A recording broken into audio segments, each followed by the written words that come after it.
Hey, it's me, Tammy B, and this is my review for Blackish. Alright, you guys, so as we know, Blackish comes on Wednesday nights on ABC Family. So this episode was about Halloween. It was season 2, episode 6, titled Jacked Latern. Alright, it was a pretty good episode, you guys. So as you can imagine, it was about Halloween. So Dre has been pretty big on Halloween, I guess, forever. They showed him trick-or-treating as a kid, I thought it was a Tin Man too. And so he walked up to somebody's door all dressed in silver, and she was like, "Oh, you make a good Tin Man." And he was like, "I'm Silver Surfer." Like, I didn't even know who that is. I had to ask my husband, like, "You heard of him?" He was like, "Yeah." I was like, "Oh, maybe I need to look him up." But anyway, so last year the whole family, the Johnsons, they went as the Jackson 5, or, well, 6, but the Jacksons. So it was really cute, you guys. So this year, they went as the Obamas. I loved the theme.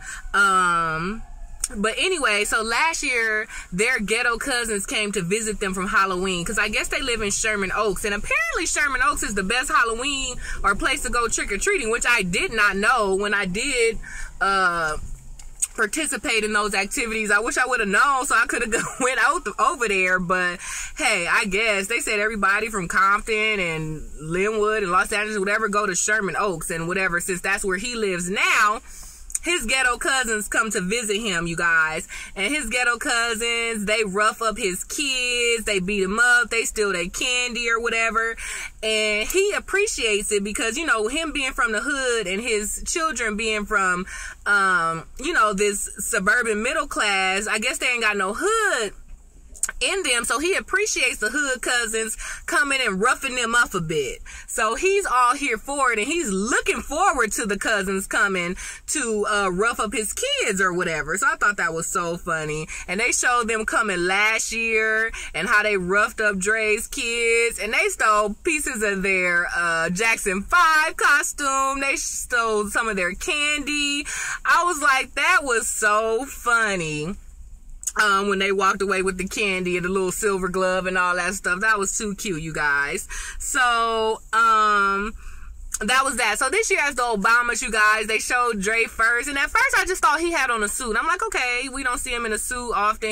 All he has on a suit. But then when I looked closely, I was like, dang, his face really looked like Obama. So he shaved off his mustache and beard. And he had to have on some makeup, because I was like, some of his features are looking way Obama-ish. Like a little thickums Obama, but Obama nonetheless. So then, Tracee Ellis Ross came through, and she was like, "Oh, should I be Met Gala Michelle or Teen Choice Award Michelle?" And she's like, "I'm gonna just go with Classic Michelle." Now, the two items that she had, I think she should have picked one of those, because they were both cute. But she said Classic Michelle, and I don't really know the outfit. I'm not really familiar with the dress she ended up wearing. And, you know, like Mama Ruby said, maybe it was the titties being out. Maybe it was like, okay, well, you don't look like Michelle Obama right now. I don't know. But I kind of wish she would have went with the Teen Choice Award Michelle Obama. But whatever, you guys. So Dre was Barack, of course. Bo was Michelle. Zoe was Sasha, and then Diane was Malia, and Jack was the dog Bo, and then Junior was Secret Service. And he is so funny. He is growing on me, y'all. Diane used to be the young daughter used to be my favorite character, but these last 2 episodes, Junior has been giving me so much life on his jokes and just how he be into everything, like that super nerdy brother who just grows to love on you. And it's so funny because he was acting all nerdy, and even the little sister Diane was like, "I be trying to vouch for you, like, give me a reason to be on your side." So it was so cute. Like, the dad fell, of course he ran trying to pick him up, and he talking into his fake little walkie-talkie thing. It's too funny. So I thought that was a great family idea, costume idea, you guys. So the ghetto cousins come, y'all, and it's about to be on and cracking.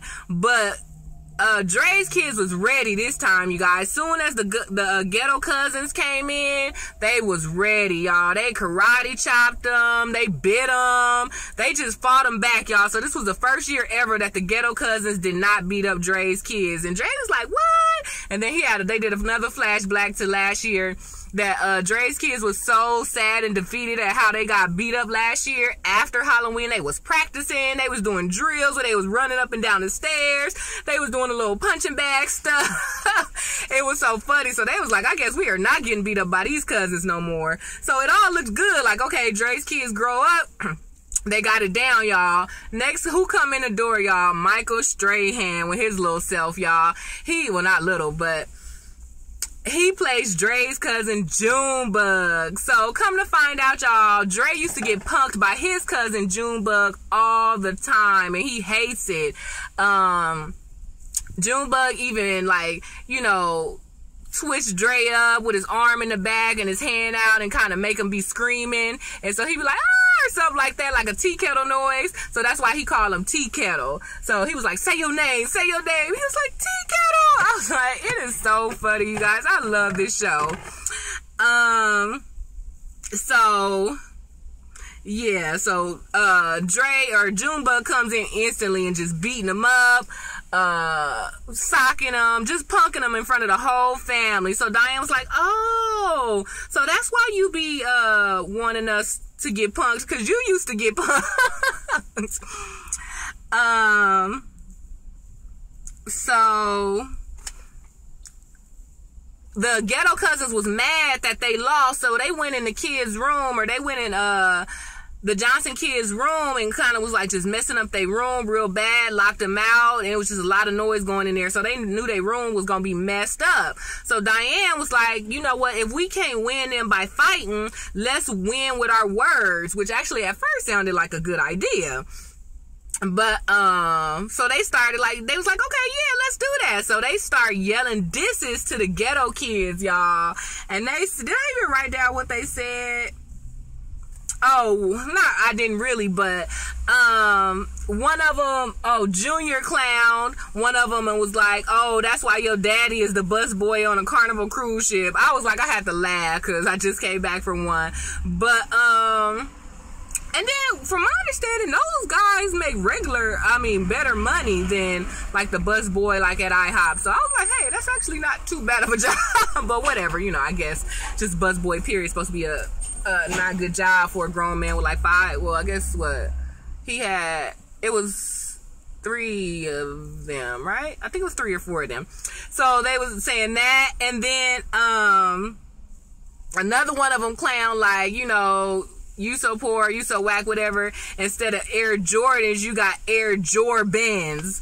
So it was funny. At first, it seemed all funny, but y'all, the ghetto kids was so sensitive. They got all sad. They got depressed. And it was like, oh, that's, you know, we know you rich. We know y'all in the suburbs. Y'all want to clown us. Like, that ain't right. That ain't right. Or whatever. So the ghetto kids was so sad that they didn't even want to go trick-or-treating. So the Johnson kids was like, come on, y'all. We was just playing. We just wanted to have jokes. We just wanted to get our stuff back. Like, we don't really mean it.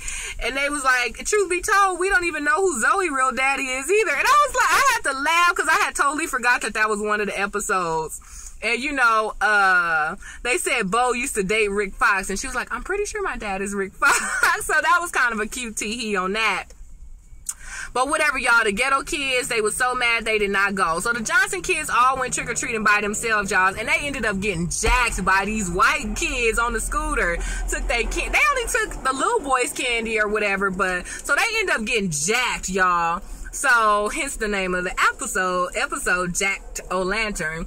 So then, the Johnson kids go back to the house, and they all looking poor, broke, and lonely. So the ghetto cousins was like, what's wrong with y'all? And then the little son was like, we got jacked, they stole my candy. And the ghetto kids just jumped up, like, what? And you know, the middle one, the girl taking off her earrings, and you know, the older boy, he was like, hand me my Freditas. And I was rolling, y'all, because you know, they was just clowning about how they had fake shoes. So he was like, hand me my Freditas instead of Adidas, y'all. I was rolling. That was too funny. So the ghetto kids and the Johnsons go back outside to find the robbers, y'all. And they come back in, y'all, and they done stole the kids, what do you call those motor things that's popular now? The airboards or the electronic scooters or those airboards. They all came in on airboards. They all came in with all this extra candy, y'all. So basically the ghetto cousins helped get their candy back. And the Johnson kids was like, oh, thank you. And they was like, family is family. Like, yeah, y'all get on my nerves, but family is family, right? And then, so they thought it was all cool. And then the ghetto cousin was like, yeah, but y'all gonna run me that candy. So they took that candy again. But even one of them was like, here, you can have my candy. Like, the fat one was like, I don't really need it anyway. So one of them gave the buckets back. So it was just so cute just to kind of show, like, okay, cousins, y'all fight, y'all cuss and scream and kick each other. But, you know, when y'all in the house together, but against the world or against the outside, family is family, you know. So that was a really cute lesson there. Oh, you guys, so Bo and Ruby. So Bo, she is all Miss Trick or Treat. She giving out candy, and it's first going good. The little kids coming. They even like switch wigs and come back for more candy. She recognized it. She like, that's okay. That was a cute idea. Here's some more candy. But y'all, the kids start getting disrespectful, y'all. They tried, first they switched wigs, and she was like, all right, that's cute. Here's some more candy. But then they gonna keep on the same wigs and just change. One come on the left, come on the right, come back to the doors like Trick or Treat. She was like, all right, y'all, that's too much. So no, I'm not giving y'all no candy. Y'all, that kid walked away and he kicked her little ceramic frog off her porch. I was like, I would have whooped that kid's butt, y'all. Like, you first of all, you coming to me for some stuff, and I say, no, you gonna kick my porcelain thing, and then it breaks? Oh my gosh, I wanted to reach through the TV and slap that kid myself. I was like, please. And then some teenagers come, and they was dressed like the lady killers. And she was like, oh, this is so cute, you know, the lady killers. And they were like teenagers. He called her a B. He told her to show his tits. And then the only part I didn't like about that, you know, she's supposed to be Michelle Obama. So he was like, show me your tits, Flotus. And, you know, as a little white boy, I was like, okay, y'all pushing it. But I get it, you know, whatever. And he said something else to her. Oh, I said the B word. I don't know. It was the B word, the tits, and it was something else he said. And she was just like, oh. So she just closed the door. Like, these kids is getting mean and crazy. So, and then, so Bo and Ruby. Ruby is the mom, you know, Jennifer Lewis, y'all. So Jennifer Lewis, apparently she don't believe in Halloween. She think it's a pagan holiday. She don't think that they should be participating. And she's just against it, y'all. So while Bo is handing out candy, she out there handing out little Bibles, and Bo's like, come on now. She was like, your gift gives you cavities, my gift gives you the gift of life. So it's just kind of cute. And you know, that is kind of a big debate in the I don't know if it's a big debate worldwide, or I want to say maybe in a Christian home, or maybe even an African American home. Like, should you celebrate Halloween or not? Like, I understand both sides. Hey, it's just for the kids, but I do understand, like, you know, how Halloween originated. It is kind of somewhat demonic or whatever, so people feel like, oh, if you participate, even if you don't mean it in a witchy, demonic, ghoulish way, like, you're still opening your soul or your spirit up to that. So some people don't, you know. So I mean, I get both sides, and I feel like, hey, whatever your position is, you know, as long as you respect mine, I'll respect yours, you know. So, but you know, them just being the matriarch and the daughter-in-law, that back and forth, it just be so funny. So yeah, y'all, I couldn't believe them kids, especially that one was like, show me your tits or whatever. So Bo all scared now. The kids got her scared, so she don't want to do candy no more. So whatever. And it's so funny because the white lady next door came to Bo the next day, was like, oh, we remember some ghetto kids coming, so we shutting the party down by 9. And of course Bo was like, you shouldn't do that, it's just kids, and kind of just shooing her away. But now, and Bo low-key know that she talking about her ghetto cousins, or her family's ghetto cousins. But she just trying to ignore the old girl and really don't plan on listening. But now that some other kids, now the white kids kind of being mean to her, now Bo is kind of like, oh, okay, yeah, we could be done at 9:30. So that was kind of cute, you guys. So then there's Dre and Junebug, y'all. Dre getting punked this whole episode. He getting his stuff stolen, getting beat up, y'all. And Dre going different places and crying. I guess since he a grown man, he don't just like to cry. So he all under the sink pretending like he fixing it with tears coming out of his eyes. Then it's another scene, he all under the car like he fixing the oil just so he could go under there and cry. So it was so funny, y'all. So then Mama Ruby had to come in and tell Dre, like, look. Oh, he was like, hey, Junebug, you in here? Dre was like, Mom, like, why you calling him in here? You must want me to get punked by him. And then she was like, just like you want your kids to get punked by his kids. And he was like, oh, you're right. And she was like, why you want your kids to get punked by their cousins? And, Dre was like, because I want to toughen them up. I want to teach them about the hood life. And she was like, well, why you think I kept going over Junebug in them house? And he was like, but we was in the hood. And she was like, yeah, but you was a little softy, you know, a little chubby. You used to get teased by the whole school. So yeah, I used to purposely let Junebug punk you. So since you doing it to your kids, hopefully now you can recognize why I did it to you. And he was like, oh. And she was like, not to mention that, you remember the night you graduated college? So they did a flashback of them rolling down the street, smoking indos, sipping on gin and juice. And out of nowhere, Junebug opens the car door and pushes Dre out in the middle of Baldwin. He said Baldwin Hills, but I was like, why they just didn't say the Jungles? But maybe people don't know what the Jungles are. But the Jungles is like a real hood neighborhood over here in LA, and it's right next to the Baldwin Hills Mall. And then on the other side of the mall, they do call the area Baldwin Hills. But I'm like, if you got pushed out in Baldwin Hills, why would you be scared? You know, so I was like, he must have got pushed out on the Jungle side. But so whatever. So Drake was like, that was the worst day of my life. He just pushed me out of the car. He was still bullying me.